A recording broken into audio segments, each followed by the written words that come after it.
It is time for the faith walk of the day.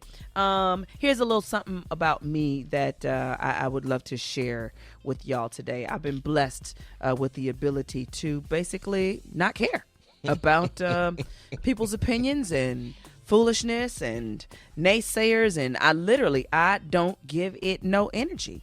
I used to care what people think. I used to be a people pleaser, and I realized I could never do enough to please them. It was never enough, no matter how much I accommodated them, no matter how much I was there for them or went to their events, or no matter how long I stayed at their events.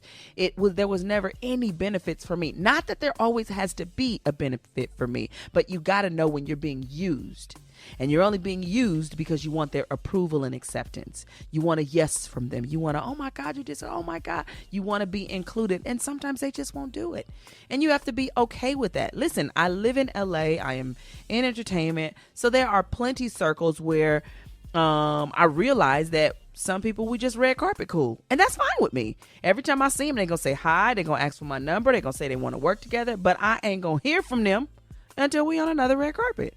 And I've learned not to go, they fake and they sometimes people just don't know what to say. I just don't take people personal, and I don't take their actions to mean something about me. Right? So if you come up and you talking about something I didn't do, whatever, I go, that's a flaw in you, not me. That doesn't, I'm awesome, amazing, and wonderful and beautiful, and you just didn't know it, and you came with the rah-rah, and I'll let you get it out. Sometimes I'll even entertain you. Oh, okay. All right. Yeah. And then I reject all of it and send all your negativity right back to you when you walk away. And just go to laughing and be fine.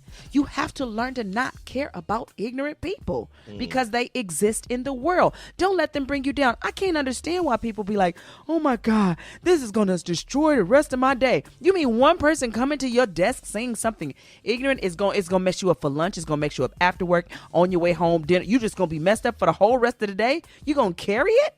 You don't have to carry that. Get that off your back. Get that off your mind. You don't have to hold on to people's ignorance. Don't you dare lose one moment of sleep or one moment of peace just because somebody was in your comments. So I didn't like your, so I didn't wear it for you. I didn't like that song you sang. Good. I mean, just free yourself. Let me say this in the nice way. Free yourself. You don't have to be brought down because someone else doesn't like you. All right, that is my faith walk for the day. I love you and I mean it.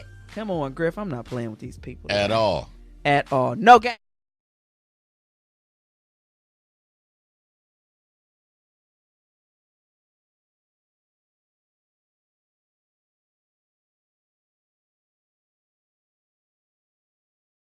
Time for the Ericaism of the day. So many of you know that my book More Than Pretty is coming out September the 24th. It's available for pre-order everywhere books are sold. But there's a portion in my book where I talk about the start of this whole thing, where I was in church and I was walking past one of the ushers, and I was about 16 years old, and I was curvy at 16, and I heard one of the ushers say she probably having sex, and it devastated me. And when she said it, it immediately made me go like within myself, like to assess. And then I start criticizing myself, and then I start asking myself, what did I do? Am I giving off something wrong? Am I doing something wrong? Because more than anything, I wanted to be a good girl. I loved, listening to my parents. I wasn't never intentionally trying to be bad. Not that I was perfect and good in every way, because I wasn't. But when she said that, that's not what was happening in my life. And it devastated me for some years. And it wasn't until I was putting this book together that I said to myself, what if she wasn't talking to me? And it made me think about how many times we personalize people's ignorance, people's negativity, and take it as our own, take it as an offense, get a tattoo, treat that pain as a pet, nurture it, have a help group behind it. And maybe it wasn't even addressed to you. Maybe them walking past and not saying something to you wasn't because they don't like you and they don't like to talk to me and they don't like, and I'm not cool enough and I'm not in their group. You have to stop projecting the most negative version of the story onto yourself. I thought about that lady just when I was putting this book together some months ago, and I said, what if she was talking, what if she leaned over to somebody else and I just happened to hear? What if I was just in earshot of what she was saying? What if she was not talking to me? What would have happened in my life? How different would I have been as a 17 and an 18 or even a 23-year-old without her words?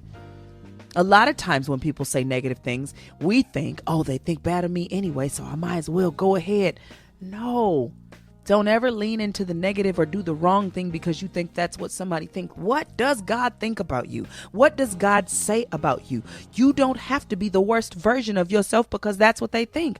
I don't care if you actually did do some horrible things, some bad things. Maybe you just got out of prison and you assume that everybody is looking at you. You should tell yourself everybody is rooting for me.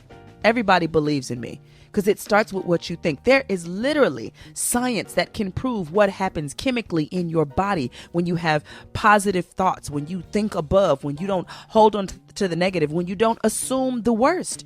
A lot of times people think pride is the worst thing that you can have, but no, low self-esteem is just as bad. It can literally make you sick in your body.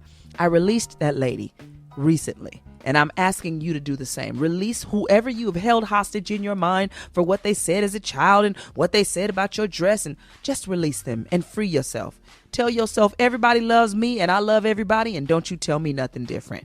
We on the road up. All right, guys, that's what we doing. That's the Ericaism for the day. Love you and I mean it.